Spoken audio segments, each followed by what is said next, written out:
Good morning बच्चों, कैसे हैं आप सब।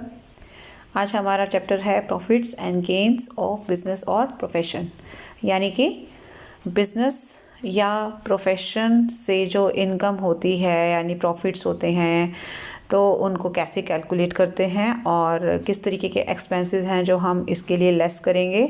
तो बहुत सारी प्रोविज़न है जो आपको इस हेड में पढ़ने को मिलेंगे। बिज़नेस और प्रोफेशन जो हेड है वो हमारे लिए यानी इनकम टैक्स एक्ट के अकॉर्डिंगली इनकम का थर्ड हेड है, राइट।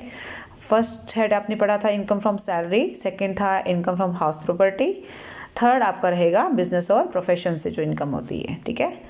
अब बिज़नेस का मतलब क्या है? बिज़नेस का मतलब ट्रेडिंग है, मैन्युफैक्चरिंग है, राइट, जिसमें आप गुड्स का सेल परचेज करते हैं, ओके। लेकिन इसके पीछे मोटिव क्या होता है? प्रॉफिट अर्न करना आपका मोटिव रहेगा, राइट।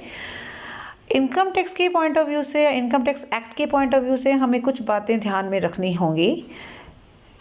वो क्या है हम धीरे धीरे डिस्कस करेंगे। यहाँ पर बिजनेस का मतलब एक तो हमने एक्टिविटी क्लियर कर ही दिया कि हम कौन कौन सी एक्टिविटीज़ इसमें शामिल करेंगे, ठीक है। लेकिन ये कोई ज़रूरी नहीं है कि वो एक्टिविटीज़ हम साल के दौरान पूरी साल ही करते रहें। मतलब ज़रूरी नहीं है कि वो एक्टिविटीज़ हम बार बार करें, बार बार हम माल को ख़रीदे बेचें। अगर आप एक सिंगल ट्रांजैक्शन भी करते हैं ना प्रीवियस ईयर में और उसका मोटिव अगर प्रॉफिट अर्न करना था तो समझ लीजिए कि वो बिज़नेस में काउंट हो सकता है। आप अपनी जीविका के लिए, आप अपने ज़िंदगी को, अपनी लाइफ को, अपने जीवन को चलाने के लिए जो काम करते हैं, मैं नौकरी के अलावा की बात कर रही हूँ। अगर आप सैलरी अर्न करते हैं वो तो फिर हम यहाँ डिस्कस नहीं कर सकते, उसके लिए तो सैलरी हेड में जाना होगा। लेकिन उसके अलावा मान लीजिए आप सिंगर हैं, मान लीजिए आप लॉयर हैं, वकील हैं, मान लीजिए आप चार्टर्ड अकाउंटेंट हैं, राइट। कोई डांस करता है, डांस से वो जो है अपनी लाइफ चलाता है, उससे जो पैसा कमाता है। कोई बहुत अच्छा पेंटर हो सकता है, ठीक है। तो आप देखोगे कि बिज़नेस के अलावा भी बहुत सारे काम ऐसे हैं जो आप अपने स्किल के दम पर कर सकते हैं और उससे अपना जीवन चला सकते हैं, राइट, जिसको हम क्या कहेंगे? प्रोफेशन कहेंगे। तो बिज़नेस भी और प्रोफेशन दोनों ही इनकम टैक्स एक्ट के हिसाब से थर्ड हेड के तौर पर माने जाएंगे और दोनों में, इवन दोनों क्या, तीनों, तीसरी की बात हम करेंगे, दैट इज़ वोकेशन। वोकेशन का मतलब जैसे अगर मान लीजिए कोई एक लाइफ इंश्योरेंस कंपनी का एजेंट है, अब हम उसको किस एंगल से देखेंगे? क्या वो बिज़नेस कर रहा है? नहीं। प्रोफेशन भी नहीं बोलेंगे हम उसको बोलेंगे कि वो वोकेशनल काम कर रहा है, वो वोकेशन में है, राइट। तो उसे हम वोकेशन के तौर पर लेंगे, ठीक है। ब्रोकरेज जो लेते हैं, कमीशन जो लेते हैं, अब एजेंट जितने भी हैं वो सब कमीशन बेसिस पे काम करते हैं, राइट। तो अब एजेंट को हम एम्प्लॉय नहीं बोलते हैं ना, तो एजेंट को हम क्या बोलेंगे? जब एम्प्लॉय नहीं बोलेंगे तो इसका मतलब सैलरी हेड में तो हम जा नहीं सकते। तो हम उसकी इनकम को कहाँ शो करेंगे, कौन से एंगल से देखेंगे, कौन से हेड में लेके जाएंगे? उसके लिए हम बिजनेस हेड में ही आएंगे, क्योंकि वो अपनी ज़िंदगी चलाने के लिए इस काम का सहारा ले रहा है, लेकिन वो किसी के अंडर काम नहीं कर रहा है, किसी एम्प्लॉयर के यहाँ काम नहीं कर रहा है, ठीक है, ना ही वो अपना कोई बिजनेस कर रहा है। तो उसको हम वोकेशन बोलेंगे, ओके। तो बिज़नेस हो या प्रोफेशन हो या वोकेशन हो, टैक्स के पॉइंट ऑफ व्यू से इन तीनों में कोई डिफरेंस नहीं होगा और तीनों के अंदर जो टैक्स का कैलकुलेशन है वो एक ही तरीके से किया जाएगा, उसमें अलग अलग कोई मेथड इस्तेमाल नहीं होंगे, ठीक है। तो एक तो आपको बिज़नेस का पता लग गया, प्रोफेशन और वोकेशन के बारे में जानकारी मिल गई और इन तीनों के बीच में कोई डिफरेंस नहीं है according to income tax act, right. अब रही गई बात कि जो अभी मैंने डिस्कस किया कि बिज़नेस या प्रोफेशन या आप वोकेशन, अगर आप एक सिंगल ट्रांजैक्शन भी करते हैं ना, अगर सिंगल एक्टिविटी करके भी पैसा अर्न करते हैं तो भी वो इस हेड में आ सकता है। उसके लिए ज़रूरी नहीं है कि आप सारा साल बिज़नेस करते रहें या सारा साल आप सिंगिंग कर रहे हैं। तो बीच बीच में अगर आपको मान लो कोई स्टेज शोज़ मिलते हैं, आप उससे पैसा अर्न करते हैं, वो भी तो आपका एक वोकेशन ही माना जाएगा, ठीक है। इसके अलावा एक दो पॉइंट लिखे हुए हैं यहाँ पे, डीमर्जर, डीमर्ज, रिजल्टिंग। हालांकि इसको भी फिलहाल ज़्यादा ज़रूरी नहीं था बताना, पर चलो अगर आपने ये देख ही रहे तो थोड़ा सा डिस्कस कर लेते हैं। जब आपने देखा होगा जब एक कंपनी मर्ज हो जाती है दूसरी कंपनी में तो पहली कंपनी का अस्तित्व खत्म हो जाता है, राइट। दूसरी कंपनी को बोलेंगे हम रिजल्टिंग कंपनी, जिसके अंदर पहली वाली कंपनी मर्ज हो गई है। जो ओल्ड कंपनी है उसे डीमर्ज्ड बोलेंगे और जो नई कंपनी बनेगी उसको हम रिजल्टिंग कंपनी कहेंगे। यहाँ पर मैं ज़रूरी नहीं है कि कंपनी की बात करूँ, कोई भी एक तरह से अथॉरिटी हो सकती है जो दूसरी अथॉरिटी में इंक्लूड हो गई है, राइट, मर्ज हो गई है। ओके, तो आप देखेंगे कि रिजल्टिंग कंपनी के पास डिमर्ज कंपनी की एसेट्स आ जाती हैं। उसके बदले में रिजल्टिंग कंपनी डिमर्ज कंपनी को क्या देती है, अपनी कंपनी के शेयर्स इशू करती है, कैश भी दे सकती है कि जिस तरीके से उसकी एसेट्स का पेमेंट किया जा सके। ठीक है, ये थोड़ा सा एक पॉइंट एक्स्ट्रा आ गया था, हालांकि अभी फ़िलहाल इसका कोई खास काम नहीं है यहाँ पे। नेक्स्ट हम हेडिंग पे चलते हैं, that is profits and gains of business और प्रोफेशन। अब सवाल ये पैदा होता है कि हम बिज़नेस में या प्रोफेशन में किन किन चीज़ों को इंक्लूड करें, यानी इनकम देखने के लिए कि कौन कौन सी हमारी इनकम है, हम क्या क्या शामिल कर सकते हैं। जैसे नंबर 1 आ रहा है, जितने भी आप प्रॉफिट्स अर्न करते हैं बिज़नेस से वो सब आप इंक्लूड कर लेंगे डेफिनेटली। ओके, नेक्स्ट इज़ कोई भी कॉम्पनसेशन। इस पॉइंट को इन्होंने थोड़ा सा बढ़ाकर लिखा है, मैं आपको एक शॉर्ट करके थोड़ा सा बताना चाहूँगी। हालांकि इसमें देयर आर 5 पॉइंट्स हैं बल्कि, लेकिन इन सारों का निचोड़ यही है कि अगर हमें का मतलब यहाँ अगर हम किसी भी पर्सन की बात करें, अगर किसी पर्सन को इंडिया में काम करते हुए, इंडिया के बाहर भी कर सकता है, ऐसी बात नहीं है, वो तो डिपेंड करता है ना कि अगर आप ऑर्डिनरी रेजिडेंट हो तो आपकी ऑल ओवर वर्ल्ड की इनकम पर आपको इंडिया में टैक्स देना होगा, वो तो हमें पता है। ठीक है, तो हम बात करेंगे कि अगर कोई भी पर्सन, मैं हम पहला पॉइंट उठा रही हूँ, इससे आपको क्लियर हो जाएगा। एनी पर्सन, कोई भी पर्सन मैनेज करता है अगर किसी भी इंडियन कंपनी को, अब यहाँ पर इंडियन कंपनी लिखा हुआ है, नेक्स्ट में आप देखोगे कि कोई भी कंपनी के अलावा भी कोई इंस्टीट्यूट हो सकता है, कोई कंसर्न हो सकती है, कोई अंडरटेकिंग हो सकती है। ठीक है, ये जो 4-5 आपने पॉइंट देखे हैं उसमें मैक्सिमम चीज़ें कॉमन है, बस ये इंस्टीट्यूट का फ़र्क हो गया है। तो कोई भी पर्सन अगर कंपनी के या किसी भी अंडरटेकिंग के एक्टिविटीज़ को मैनेज करता है और फिर क्या होता है कि उस मैनेजमेंट ही जो है टर्मिनेट हो जाता है।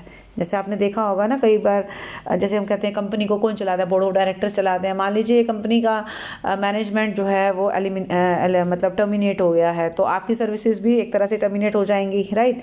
यानी कि जिस पर्सन की मैं बात कर रही हूँ, तो टर्मिनेशन के, अब इसमें ये नहीं है कि आपके खिलाफ कोई डिसिप्लिनरी एक्शन या आपकी गलतियाँ हैं इस वजह से आपको हटाया जा रहा है, ऐसा नहीं है।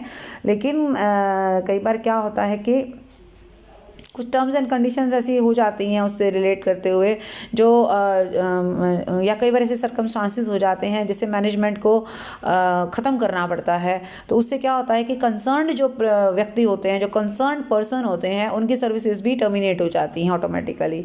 या फिर ये भी हो सकता है कि आपकी पुरानी सर्विसेज, आप जो सर्विस कर रहे थे या जो आप अपनी सेवाएं दे रहे थे, उन सर्विसेज में या आप जो मैनेजमेंट कर रहे थे उसकी टर्म्स एंड कंडीशन में इस तरीके से बदलाव लाया गया है जो कई बार क्या होता है कि फेवरेबल नहीं होता, तो उसके बदले में हमें कॉम्पनसेशन मिलता है।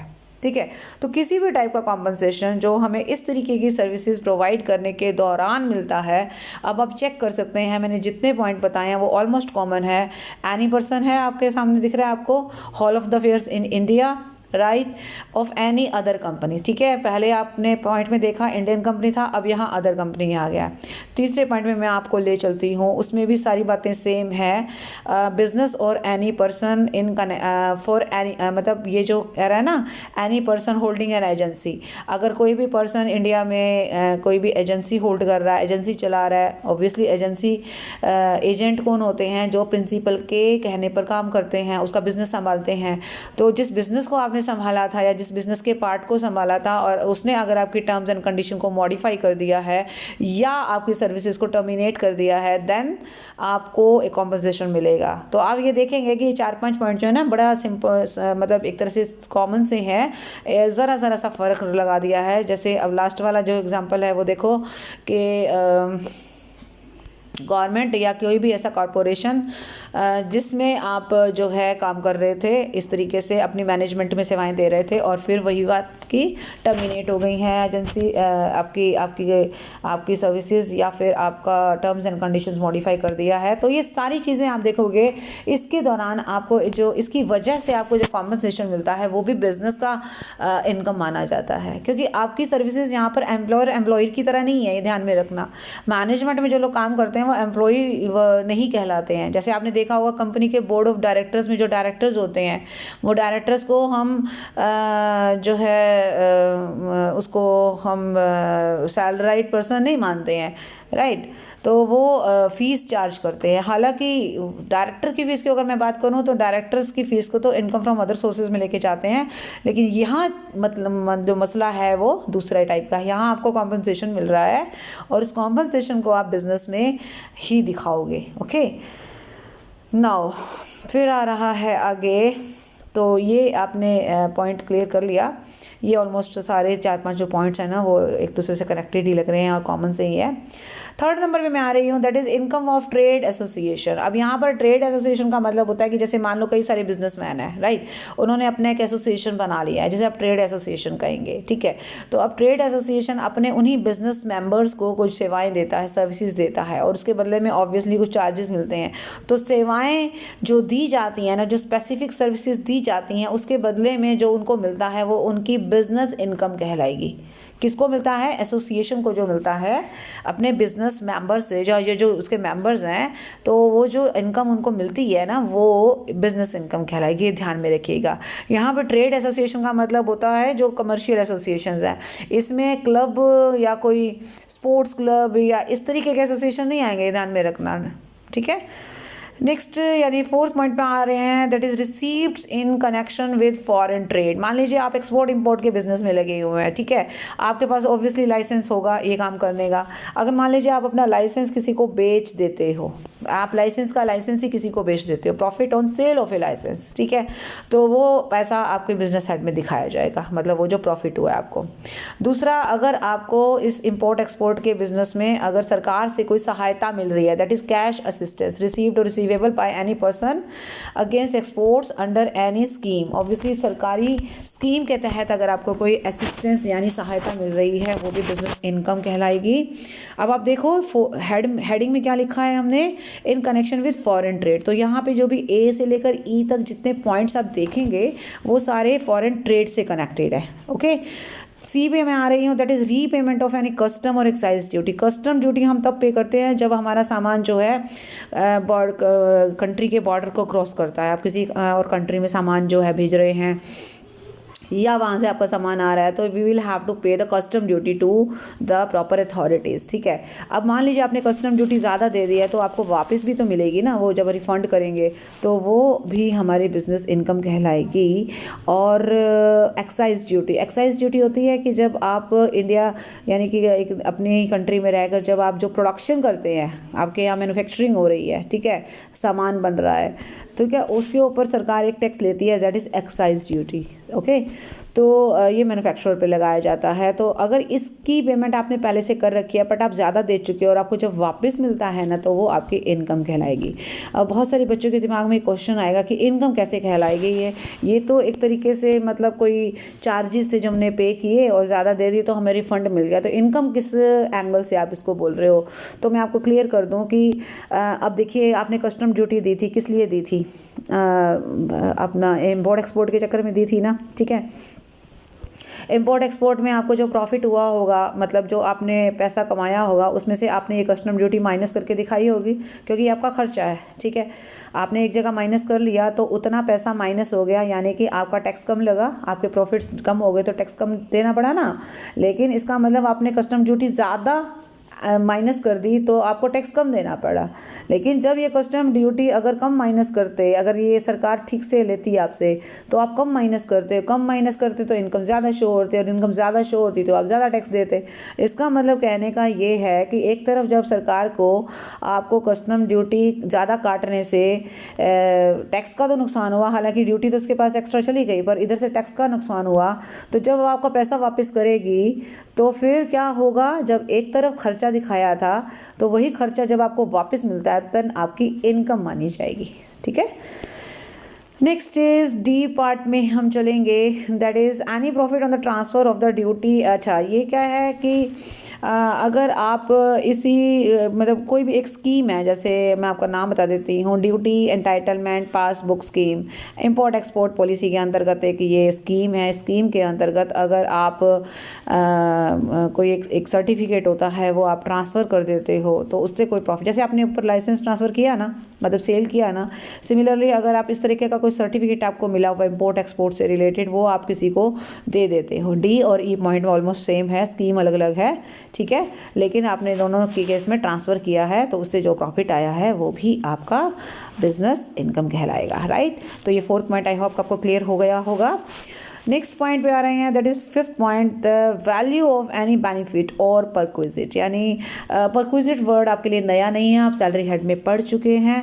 तो अगर आप मान लीजिए किसी कंपनी में लॉयर हैं, लॉयर मतलब एज ए आप उसमें वहाँ सर्विस नहीं कर रहे हैं, आप उसको लीगल एडवाइज़र हैं, तो आपका एक प्रोफेशन हो गया, तो प्रोफेशनल इनकम होगी ना आपकी, ठीक है। तो उसके अलावा कंपनी आपको मतलब केसेस का पैसा देती है, वो तो आपके प्रोफेशनल इनकम है ही। साथ में कंपनी ने आपको एक रहने के लिए घर दे रखा है या चलाने के लिए गाड़ी दे रखी है, तो वो क्या है आपके लिए, that is perquisite.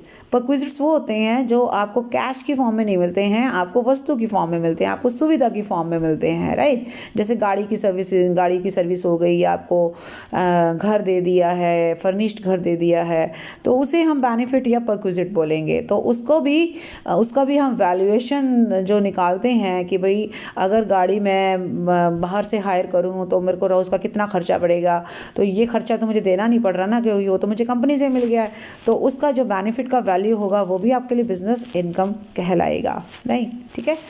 Next is six point is receipts of a partner from the firm. अब ध्यान दीजिएगा, फर्म में जो पार्टनर होते हैं, राइट, उसको जो क्या क्या मिल सकता है, पहले आप ये सोचिए। फर्म के पार्टनर को फर्म से प्रॉफिट मिलते हैं, नंबर एक। नंबर दो, जो उसने कैपिटल लगाया उस पर इंटरेस्ट मिलता है, ओके। उसके अलावा अगर कोई वर्किंग पार्टनर है उसको सैलरी मिलती है, वो बिल्कुल मिल सकती है। उसके अलावा बोनस है, कमीशन है, कई तरह के और चीज़ें हैं, मिलती हैं, डेफिनेटली मिलती हैं, ठीक है। अब ये सारी चीज़ें एक पार्टनरशिप में फर्म के पार्टनर को मिलती हैं, ओके।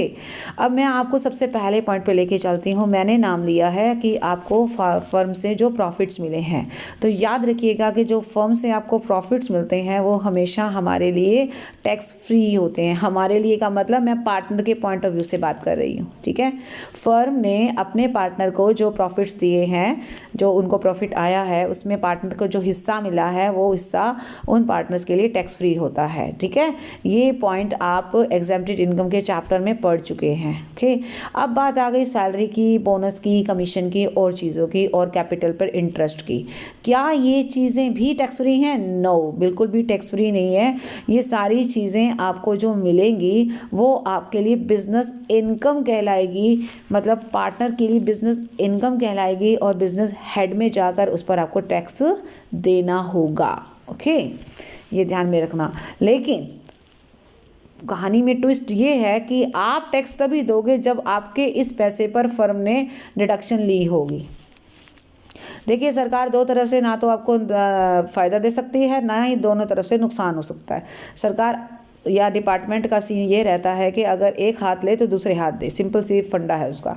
तो अगर फर्म ने जब आपको सैलरी दी होगी तो फर्म ने अपने इनकम में से उस खर्चे की कटौती मांगी होगी, मतलब डिडक्शन मांगी होगी। अगर उसको वहाँ पे डिडक्शन मिली होगी, ठीक है, मान लीजिए आपको 5,000 रुपये सैलरी दी, तो फर्म ने अपने खर्चों में 5,000 दिखाए ना, पार्टनर को पैसे दिए, 5,000 दिखाए, ठीक है, तो उन्होंने अपने इनकम में से 5,000 माइनस कर लिए, तो 5,000 माइनस करके ही तो टैक्स दिया होगा ना, ठीक है। तो इससे क्या होगा कि सरकार ने देखा, अच्छा जी आपने 5,000 से दे दिए हैं तो आपको जो है इसकी डिडक्शन दे देते हैं, ओके, इट्स ओके, कोई दिक्कत नहीं है। लेकिन वो 5,000 किसके खाते में गए? पार्टनर के खाते में गए ना भैया। पार्टनर की गर्दन पकड़ लेंगे, भैया तेरे को पैसे मिले हुए हैं, तेरे से टैक्स लेंगे। भाई एक तरफ फर्म को छोड़ दिया तो तुमसे टैक्स लेंगे, और अगर तुमको छोड़ेंगे तो फिर फर्म से लेंगे, सिंपल सी बात है। ऐसा तो होगा नहीं है कि दोनों को ही सरकार छोड़ देगी कि जी आप जाइए और मौज कीजिए और हम आराम से बैठते हैं, ऐसा नहीं हो पाएगा। दोनों में से एक पर्सन को तो टैक्स देना ही होगा। तो यहाँ पर फर्म टैक्स नहीं देगी क्योंकि फर्म को तो ऑलरेडी डिडक्शन मिल रही है उस खर्चे की। तो उसका जो टैक्स कौन देगा, वो पार्टनर जिसके खाते में वो सैलरी या बोनस या कमीशन जा रहा है। जो प्रॉफिट की मैं बात कर रही थी ना, वो प्रॉफिट फर्म उस प्रॉफिट पर ऑलरेडी टैक्स दे देती है। देखा, सरकार ने उस पर टैक्स फर्म से ले लिया है, इसीलिए वो जब आपके खाते में आता है वो प्रॉफिट, तो आपको टैक्स नहीं देना पड़ता, राइट। नेक्स्ट पॉइंट पे हम आते हैं, राइट, इस 7 पॉइंट पे आ रहे हैं। इंटरेस्ट ऑन सिक्योरिटीज़ की हम बात करते हैं। तो इंटरेस्ट ऑन सिक्योरिटीज़ का मतलब ऐसी डिवेंचर्स हैं या कोई बैंक या कोई और जो म्यूचुअल फंड है जो हम खरीदते रहते हैं अपनी सेविंग्स में से पैसे निकाल के और वो सिक्योरिटीज़ में लगाते हैं, ठीक है। और उसके ऊपर क्यों लगाते हैं पैसा, क्योंकि उससे हमें इनकम होती है, इंटरेस्ट के फॉर्म में होती है ना। अब इस इंटरेस्ट की इनकम को हम देखो 2 जगह में से एक जगह दिखाएंगे तो एक ही जगह। हमारे पास 2 हेड्स हैं, बिजनेस हेड और अदर सोर्सेज। अगर एक पर्सन का बिजनेस है सिक्योरिटीज़ में पैसा लगाना और इंटरेस्ट की कमाई करना, तो वो बिजनेस इनकम कहलाएगी, राइट। अगर इंटरेस्ट आता है और आपका जो एक मोटिव है कि भैया मैं 50 कंपनियों के जो हैं जैसे म्यूचुअल फंड खरीद लिया या किसी कंपनी के डिवेंचर्स ले लिए और उसके ऊपर इंटरेस्ट आएगा और उससे मेरा घर चलेगा, तो वो मेरा बिजनेस हो गया ना एक तरह से। तो वो मेरे लिए बिजनेस इनकम मानी जाएगी जो इंटरेस्ट आएगा। लेकिन अगर मेरा सिक्योरिटीज़ में पैसा लगाना कोई बिजनेस नहीं है, वो तो कभी कभार मैं जैसे एक इन्वेस्टमेंट के पॉइंट ऑफ व्यू से लगाती हूँ, राइट। तो इन्वेस्टमेंट के पॉइंट ऑफ व्यू से तो कोई भी ABCD लगा सकता है ना। तो उसके लिए वो इनकम, इंटरेस्ट की जो इनकम आएगी वो अदर सोर्सेज हेड्स में जाएगी, ये ध्यान में रखिएगा। 8 में आएंगे, कोई भी सम रिसीव किया है आपने keyman insurance policy including bonus. मान लीजिए फर्म अपने पार्टनर्स का इंश्योरेंस करवा लेती है 1%, ठीक है। अब किसी भी पार्टनर की डेथ हो जाती है तो फर्म को पैसा नहीं मिलेगा, वो पैसा तो पार्टनर को मिलेगा, या अगर फर्म को मिलेगा भी सही तो फर्म को उस पार्टनर को देना होगा, मतलब उसकी डेथ के बाद उसके घर वालों को, ठीक है। तो अब ये जो की मैन इंश्योरेंस पॉलिसी है, एक्चुअली की मैन का मतलब होता है इम्पॉर्टेंट पर्सन। तो कभी कभी क्या होता है कि बिजनेसमैन अपने जो है मेन पर्सन का जो बहुत इंपॉर्टेंट होते हैं उनका इंश्योरेंस की एक पॉलिसी निकाल देता है कि कल को कोई दिक्कत आ जाए और मुझे जेब से ना देना पड़ा, तो इंश्योरेंस पॉलिसी ले लो, तो अपना इंश्योरेंस कंपनी जो है वो पैसा आपको दे देती है टाइम पे। तो इस तरीके का कोई भी सम अगर मिला है, क्योंकि आपने तो उसका बारे में कोई प्रीमियम तो दिया नहीं ना, लेकिन आपको तो फ्री में पैसा मिल गया, तो उसका पैसा भी उस व्यक्ति के लिए जिसको मिलता है उसके लिए बिजनेस इनकम कहलाई जाएगी। नेक्स्ट इज, अगर आप अपना कोई भी गुड्स, ध्यान देना, कोई भी गुड्स, इन्वेंट्री जिसको आप बोलते हो अकाउंट्स की लैंग्वेज में, अगर आप गुड्स को क्या करते हो, अपने बिजनेस की एसेट्स में कन्वर्ट कर देते हो। अब कन्वर्ट करने का मतलब क्या है, मान लीजिए मेरी फर्नीचर की शॉप है, राइट। अब फर्नीचर की शॉप है तो मतलब वहाँ पे कुर्सियाँ पड़ी हैं, तो वो मैं कुर्सियाँ जो है ऐसे स्टॉक बेच रही हूँ, ठीक है। लेकिन उसी में से अगर मैं 5 कुर्सियाँ उठाकर अपने वहीं के ऑफिस में रख लेती हूँ तो वो क्या बन जाएगा, वो मेरी बिजनेस एसेट बन जाएगी ना। अब वो कुर्सियाँ नहीं बेचने के लिए है ना, क्यों, क्योंकि अब वहाँ तो भैया गेस्ट आएंगे, वो बैठेंगे, या वो हमारे बैठने के लिए हैं, वो बेचने के लिए नहीं है। लेकिन शोरूम के अंदर जो कुर्सियाँ पड़ी हैं जो बेचने के लिए हैं, या गोडाउन के अंदर जो रखी हैं वो बेचने के लिए हैं, वो स्टॉक है। लेकिन ऑफिस के अंदर जो रखी हुई हैं वो स्टॉक नहीं है। ये बात क्लियर हो गई। तो जब आप अपने शोरूम की, अपने गोडाउन की 10 कुर्सियाँ उठाकर अपने ऑफिस में रख देते हो, तो मतलब आपने क्या किया, आपने अपने स्टॉक को बिजनेस एसेट में कन्वर्ट कर लिया।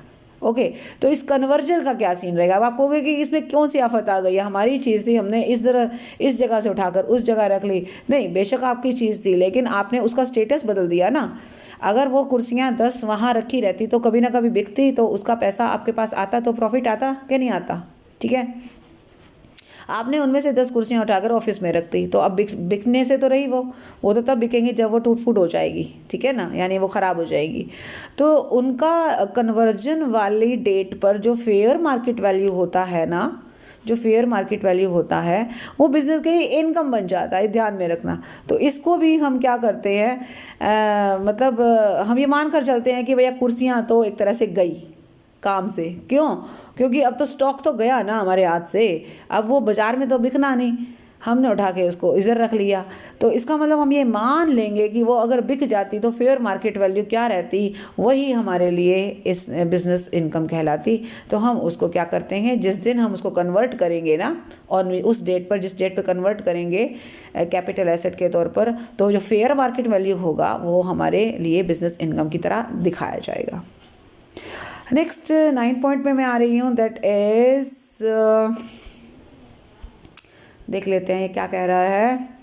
हाँ, कई बार ऐसा होता है कि आपने देखा है कि बिजनेसमैन आपस में भी कई बार कुछ ना कुछ इस तरीके के कॉन्ट्रैक्ट कर लेते हैं कि मतलब मान लीजिए अब तुम जो है मैं कहूँ कि तुम ये सामान जो है इतने से कम में मत बेचो, या आप ये एक्टिविटी मत करो, मैं आपको इसके बदले में इतना पैसा दे देती हूँ, ठीक है। तो ये क्या सेटलमेंट होती है, बिजनेस मैन आपस में सेटलमेंट कर लेते हैं प्रॉफिट अर्न करने के चक्कर में। तो जिसको हम मना करते हैं कि भैया ये काम मत करो, हम आपको इसके पैसे दे देंगे, या इसके बारे में हमको इसका ये जो है आपको रिवॉर्ड मिलेगा। जैसे आप अपनी टेक्निकल नॉलेज है, मान लीजिए आपने कोई इन्वेंशन किया है और मैं उसको कह दूँ कि भैया ये और किसी के साथ शेयर मत करना, ये और किसी के साथ शेयर मत करना, तो उसके बदले में ना मैं आपको इतना पैसा देती हूँ, तो आपको क्या होगा, वो कमाई होगी एक तरह से आपकी थोड़ी। वो क्या है हमारे लिए, बिजनेस इनकम ही है, ठीक है। क्या कह रहा है वो, एनी सम कि रिसीव हो या रिसीवेबल हो, कैश में भी या वस्तु के फॉर्म में भी, अंडर एन एग्रीमेंट। अब समझ में आ रही है, एग्रीमेंट आपने किया जिसमें आप not carrying out any activity in relation to any business, कि आपको मना किया जाएगा कि ये एक पर्टिकुलर काम मत करना, ठीक है। दूसरा कि नहीं शेयर करोगे आप कोई भी knowledge, patent, copyright, trademark, licence, franchisee और एनी अदर थिंग, जो कि जैसे इस तरीके की चीज़ें ना जो आपस में सेटलमेंट करके फिक्स कर दी जाती हैं, ठीक है। ओके, नेक्स्ट आ रहा है हमारा, देख लेते हैं, मैं इसको डायरेक्टली इस पॉइंट को अभी रहने देते हैं, क्योंकि ये मैं आपको एक सेक्शन बताऊंगी 3580, उसमें हम क्लियर कर ज़्यादा करेंगे, यहाँ मैं अभी इसको स्किप कर रही हूँ। Next is income from speculative transaction. तो स्पेकुलेटिव का मतलब होता है सट्टा लगाते हैं ना, जैसे लोग बिजनेस, तो देखो बिजनेस जो होता है उसमें एक्चुअली ट्रेडिंग होती है, वस्तुओं का सेल परचेज होता है। स्पेकुलेशन में एक्चुअली में ट्रेडिंग नहीं होती है, सिर्फ एक तरीके से ये मान लो कि आपने शर्त लगा ली कि इतने पैसे जो है ना, इसका रेट डाउन हुआ तो मैं भैया इतना पैसा तेरे को दे दूंगा, इसका जो डिफरेंस आएगा, और अगर रेट बढ़ा तो उतने डिफरेंस से तो मुझे पैसा दे देना। वो जस्ट एक मनी अर्न करने का एक तरीका है, उसमें एक्चुअली ट्रेडिंग नहीं होती है वस्तुओं और सेवाओं की, या जो भी हम चीज़ों की बात करते हैं, राइट। तो बिजनेस हेड में आप देखोगे दो तरह के बिजनेस होंगे, एक स्पेकुलेटिव हो सकता है, एक नॉन स्पेकुलेटिव हो सकता है। जो स्पेकुलेटिव होता है उसमें बाइंग एंड ट्रेडिंग नहीं, मतलब बाइंग एंड सेलिंग नहीं होता है, वो सिर्फ रुपए के अंदर से या मूल्य के अंतर से, प्राइसेस के डिफरेंस से पैसा कमाया जाता है या दिया जाता है। और जो नॉर्मल बिजनेस होता है जिसको आप नॉन स्पेकुलेटिव कहेंगे, उसमें तो एक्चुअली माल इधर से लिया जी, बनाया गया है और उसके बाद उसको बेच दिया, तो वो आपका नॉर्मल बिजनेस हो गया। तो स्पेकुलेटिव बिजनेस का सारा लेखा जोखा आपने अलग करना है, नॉन स्पेकुलेटिव का अलग करना है, ठीक है। और स्पेकुलेटिव के खर्चे स्पेकुलेटिव के ही इनकम में से, नॉन स्पेकुलेटिव के नॉन स्पेकुलेटिव में से ही करने हैं लेस, ठीक है। लेकिन लास्ट में जाकर दोनों को आप ऐड भी कर सकते हो कि भैया मेरे बिजनेस की इनकम ये है, ये स्पेकुलेटिव का था, ये नॉन स्पेकुलेटिव का था, टोटल मिलाकर ये हो गया, ठीक है। ऐसा आपको दिखाना होगा, ओके। नेक्स्ट हमारा आ रहा है, ये पॉइंट मैं करवा चुकी हूँ, स्पेकुलेटिव के बारे में बता चुकी हूँ, ट्रांजैक्शन कौन कौन से होते हैं ये मैंने आपको क्लियर कर दिए। अब बात करते हैं important rules regarding assessment of profits and gains of business और प्रोफेशन। मतलब रूल्स क्या क्या हैं, जब भी आप बिजनेस की इनकम निकालने लगो तो आप कुछ बातें दिमाग में ज़रूर लेकर चलिएगा। क्या, नंबर 1 कि बिजनेस या प्रोफेशन जो है एसएससी के द्वारा चलाई जा रही हैं। अब यहाँ पे चलाई जाने का मतलब ये नहीं है कि एक बंदे के पास 10 बिजनेस हैं तो वो 10 में खुद ही भागता दौड़ता रहेगा, नहीं, वो अपने एम्प्लॉयज़ रखेगा भाई, वो एजेंट रखेगा, मैनेजर रखेगा, लेकिन ऑनर वो होना चाहिए। मतलब कहने का ये है कि ऑनर वो है, चला उसके दम पे और बंदे रहे हैं, कोई दिक्कत नहीं है, उनको पैसा दे रहा है अगला, उनको कमीशन दे रहा है, उनको वो सैलरी दे रहा है, वो कोई दिक्कत नहीं है। ऑनर तो आप हो ना, जो ओनर होता है उसी के ही इनकम मानकर उसी को टैक्स देना होता है। टैक्स मैनेजर थोड़ी ना देगा, टैक्स तो आप ही दोगे, क्योंकि बिजनेस आपका है, चला कोई भी रहा है लेकिन ओनरशिप देखी जाएगी, ठीक। दूसरी बात, tax is chargeable on the aggregate income. अभी भी बताया था, मान लीजिए मेरे पास 4 तरह के बिजनेस हैं। मेरा एक कपड़े का है, एक मेरा ज्वेलरी का है, एक मेरा चीनी का है, एक मेरा आयरन एंड स्टील का है। चारों का अलग अलग कैलकुलेशन करके और उसके बाद मैं चारों को मर्ज करूँगी, जो प्रॉफिट आएगा वो मेरी बिजनेस इनकम कहलाएगी। थर्ड आ रहा है फिर profits and losses of speculation business are kept separate. ये हम पहले ही बात कर चुके हैं, इसको दोबारा नहीं हम बताएंगे। बिजनेस और profession is carried on by an SSC for any time during the year. जरूरी नहीं है कि आप सारा साल ही माथा मारते रहो बिजनेस में कि भैया मेरे को तो पूरा 12 के 12 महीने काम करना है। नहीं, वो आपकी इच्छा है।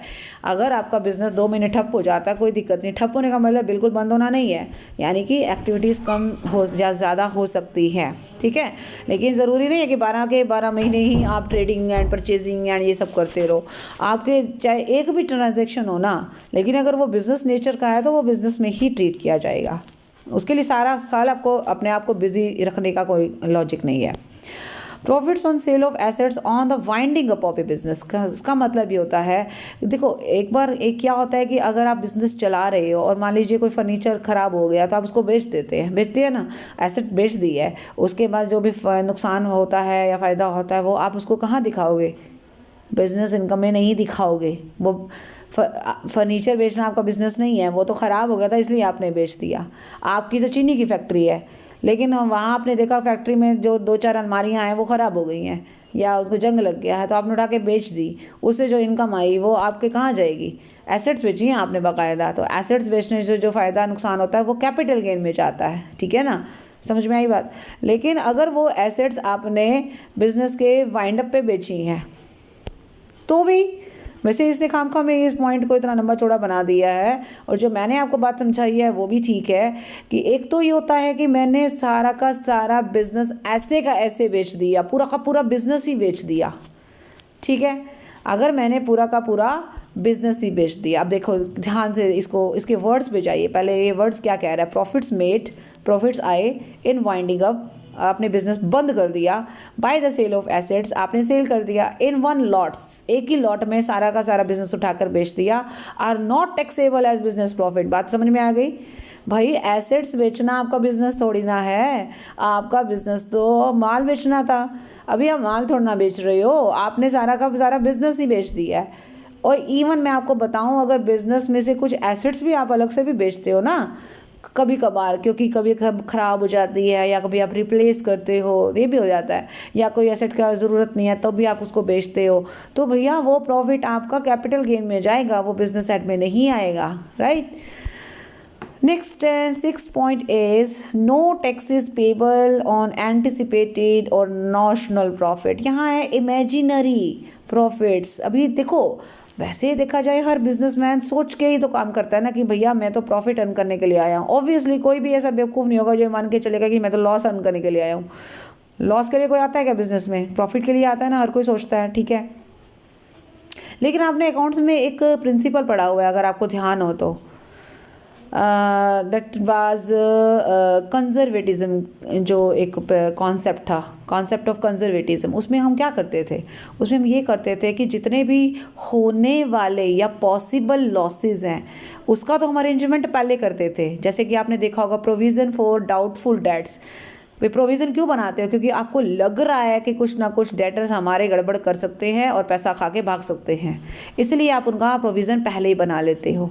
लेकिन कभी आपने देखा हमने अकाउंट्स में ऐसे प्रॉफिट भी लिखे हो जो हुए नहीं हैं, हो सकते हैं, और उनको हमने डाल दिया हो? कभी भी ऐसा नहीं देखोगे आप, क्योंकि ऐसा कोई रूल है ही नहीं। उसे बोलते हैं एंटीसिपेटरी प्रॉफिट। जो प्रॉफिट्स हुए नहीं हैं पर होने के चांसेस हैं। मान लीजिए मेरी एक डील हो गई है, मेरा माल गया हुआ है और मुझे पता है इतना प्रॉफिट आ सकता है, लेकिन ये भी तो हो सकता है ना कि उससे पहले ही जो है ना माल उस तक पहुंचने से पहले ही गड़बड़ हो गया या ख़राब हो गया या उसने मेरे को रिटर्न कर दिया, फिर कहाँ गया जी वो प्रॉफिट? आपका ख़त्म हो गई कहानी। तो ऐसे प्रॉफिट जो इमेजिनरी हैं, जो एंटिसिपेटेड हैं, उनको जगह नहीं देनी है, उनके ऊपर कोई टैक्स नहीं लगाना जब तक एक्चुअल प्रॉफिट नहीं होते हैं।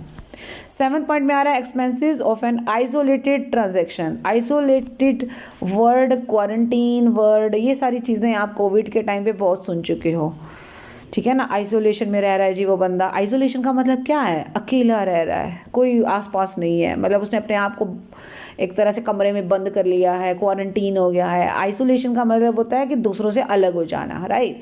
तो यहाँ पर आइसोलेटेड ट्रांजेक्शन का मतलब होता है कभी कभार बिजनेस में कोई ऐसा ट्रांजेक्शन भी हो सकता है जो सिंगल है, अलग सा है, सेपरेटेड है, राइट। तो ऐसे ट्रांजैक्शन के केस में जो उसके एक्सपेंसेस होते हैं, देखो रूल ये कहता है कि आप बिजनेस की इनकम को निकालने के लिए आप प्रीवियस ईयर के इनकम के लिए प्रीवियस ईयर के ही एक्सपेंसेस माइनस करोगे। पता है ना इस बात का, ये अकाउंट्स का प्रिंसिपल भी है। तो मैचिंग प्रिंसिपल्स को आप कहते हैं कि कंसर्न्ड इनकम के लिए कंसर्न्ड एक्सपेंसेस ही लिए जाते हैं ना। ये तो बात हो गई कंसर्न की। लेकिन मान लीजिए रेलेवेंट प्रीवियस ईयर से पहले अगर आपने उसी ट्रांजैक्शन से रिलेटेड कोई खर्चे किए हैं तो आपको वो भी घटाने का अधिकार है। हालांकि नॉर्मल कंडीशन में अधिकार नहीं मिलता है, लेकिन आइसोलेटेड ट्रांजैक्शन के केस में ऐसा अधिकार हमें मिल जाता है। Next is income of illegal business. अब इलीगल बिजनेस भी होते हैं। इलीगल बिजनेस वो होते हैं जो करने का अधिकार तो आपको नहीं, आप चोरी छुपे कर रहे हो, ठीक है। अब इलीगल बिजनेस मान लो नॉलेज में आ गया, ठीक है, पकड़े गए जी, आप स्मगलिंग के बिजनेस में थे, दैट इज़ इलीगल बिजनेस।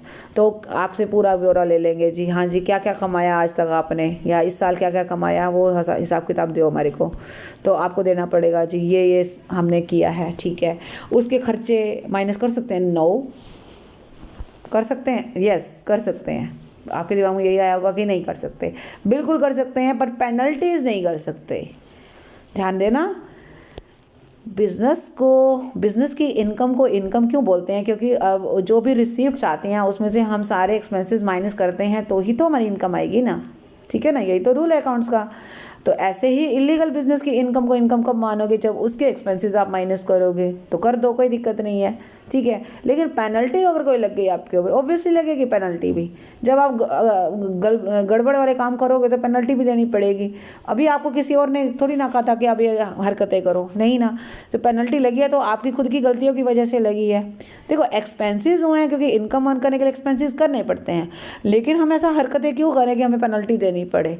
तो पेनल्टी नॉर्मल बिजनेस में दी है कोई? नहीं दी ना, लेकिन यहाँ देनी पड़ी। तो किसका आपका कसूर है कि नहीं? इसलिए पेनल्टी का कोई भी जिम्मेवारी नहीं लेगा डिपार्टमेंट, और जो आप पर पेनल्टी लग गई उसकी आपको कोई डिडक्शन नहीं मिलेगी, उसकी कोई कहीं पे भी डिडक्शन नहीं मिलेगी, ना ही उसको कहीं और से एडजस्ट कर सकते हो, ठीक। Next is expenses incurred before setting up A business. कई बार ऐसा होता है कि बिजनेस एस्टेब्लिश किया, लेकिन ऐसे नहीं होता ना कि रातों रात एस्टेब्लिश हो जाए। उसके लिए आप क्या करते हो? कितनी ताम धाम करना पड़ता है, कितनी तैयारियां करनी पड़ती हैं। तो बिजनेस को, जैसे मान लो कंपनी की हम बात करें, अगर कंपनी के केस में आपने देखा होगा कि जैसे पब्लिक कंपनी होता है तो उसका इनकॉर्पोरेशन का सर्टिफिकेट अलग से लेना पड़ता है, फिर उसके बिजनेस को स्टार्ट करने का सर्टिफिकेट अलग से लेना होता है। 2 तरह के सर्टिफिकेट्स होते हैं। तो इनकॉर्पोरेशन से पहले अगर आपने कोई खर्चे किए हैं उसका हिसाब किताब 35D सेक्शन में हम आएंगे ना, वहाँ हम देखेंगे। मैं एक जस्ट एग्जांपल आपको बता रही हूँ। और अगर वो खर्चे इनकॉर्पोरेशन के बाद के हैं लेकिन बिजनेस को स्टार्ट करने के पहले गए हैं, ठीक है, तो उनका सीन क्या रहेगा? ये वैसे देखा जाए मैं आपको ये सारी चीज़ें 35D में ही बताऊंगी। यहाँ पर आपको क्लियर कट बताया है। कंपनी को छोड़कर कोई ऐसा बिजनेस है तो उस बिजनेस के एस्टेब्लिश करने के लिए जो खर्चे किए जाएंगे, दीज आर नॉट एडमिजिबल। एक घटा नहीं सकते। घटाने का मतलब लेस नहीं कर सकते इनकम को निकालने के लिए। लेकिन कंपनी के केस में बता दिया उसने इनकॉर्पोरेशन के बाद के, लेकिन कमेंसमेंट से पहले के जो खर्चे हैं उसके लिए 35D में जाइए और वहाँ आपको ज़्यादा क्लियर पता लगेगा। और ये 35D को अभी आने में टाइम लगेगा। फिलहाल हम आगे पॉइंट पे चलते हैं। General commercial principles to be kept in view while determining the real profits of business. मतलब क्या है कि आप जब भी इस हेड में बिजनेस इनकम को देखो तो आप जनरल बातें ज़रूर ध्यान में रखना। अब जनरल में क्या था, जैसे P&L बनाते हो, कैसे बनाते हो वो भी देखना पड़ेगा। हालांकि यहाँ कोई एंट्रीज नहीं आने वाली, आप ये सोचो कि इसमें भी एंट्री करनी पड़ेगी, नहीं, ऐसा नहीं है। यहाँ कोई एंट्रीज नहीं करनी है आपको। लेकिन अकाउंट्स बनाने के लिए जो रूल्स एंड रेगुलेशंस आप फॉलो करते हैं ना, वही रूल्स एंड रेगुलेशंस आपको यहाँ पे भी ध्यान में रखने पड़ेंगे।